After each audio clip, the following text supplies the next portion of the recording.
Hello, I'm Professor Glenn Finger and it's my pleasure to work with you on Module 5, which focuses on design thinking. In this particular video, we'll discuss design thinking, the design process in relation to process and production skills, how these find expression specifically in the digital technologies subject area. We'll discuss design briefs and I'll conclude with a final word. So far in this particular online professional development, you've been engaging with Module 1 on strategic thinking, Module 2 on futures thinking, and importantly, Module 3 on systems thinking, very importantly, Module 4 on computational thinking, and now Module 5 on design thinking. Please note that systems thinking, computational thinking, and design thinking are critically important forms of thinking to be understood so that we can effectively plan and implement the digital technologies subject. Please keep revisiting the curriculum as you make sense of the expectations for your year levels, whom you're teaching, and revisit them as you go through Module 5. A highly recommended resource for this module is the Digital Technologies Hub, and in particular sequencing the curriculum, videos 4, 5 and 6 with Associate Professor James Curran. These 3 videos complement this particular module superbly.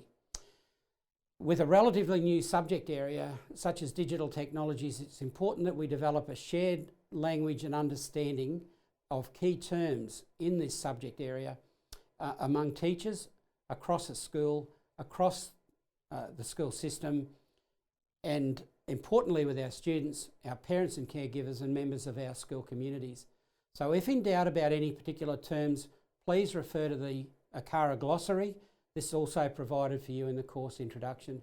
That glossary defines design thinking as involving the use of strategies for understanding design needs and opportunities, visualising and generating creative and innovative ideas, planning and analysing and evaluating those ideas that best meet the criteria for success.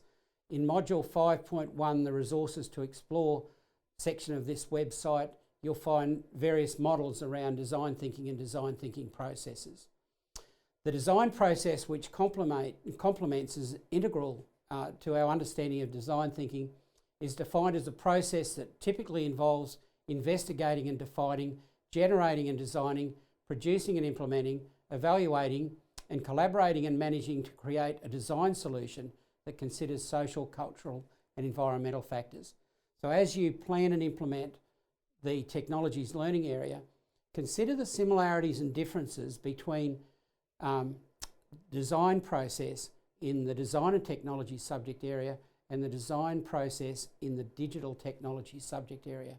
And one way to consider that is you can see here that the process and production skills, which are in both of those subject areas, in digital technologies, that design process and the process and production skills enable students to create digital solutions.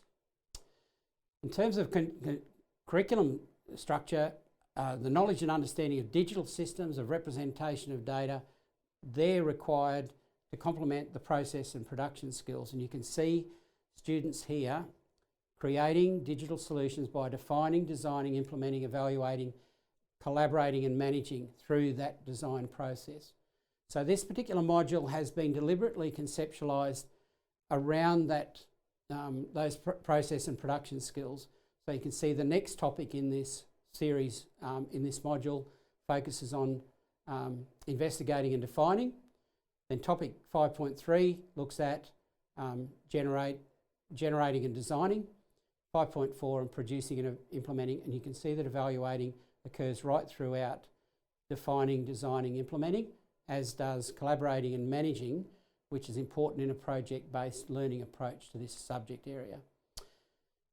Design briefs are really exciting, and a good design brief is a concise statement clarifying a project task and defining a need or opportunity to be resolved after some analysis, investigation and research. And it usually identifies the users, the criteria for success, the constraints, the available resources, which can include human resources, a time frame for the project, and it may include possible consequences and impact. So to conclude this video with a final word, you notice in our study schedule there's the required activities, the engagement and extension activities, and the optional activities. So you're currently viewing the required activity of Module 5.1 video, and the handout that complements that. We've got some differentiated activities for F2, 3 to 6, 7 to 10 for these module activities. And remember that it's a requirement of the course for you to complete the quiz. And you might go about that in a way that suits you best, formatively and summatively. So some participants, for example, start the quiz and keep it open during their work through this particular module. Others take on multiple attempts, even early, during, and at the end of the module.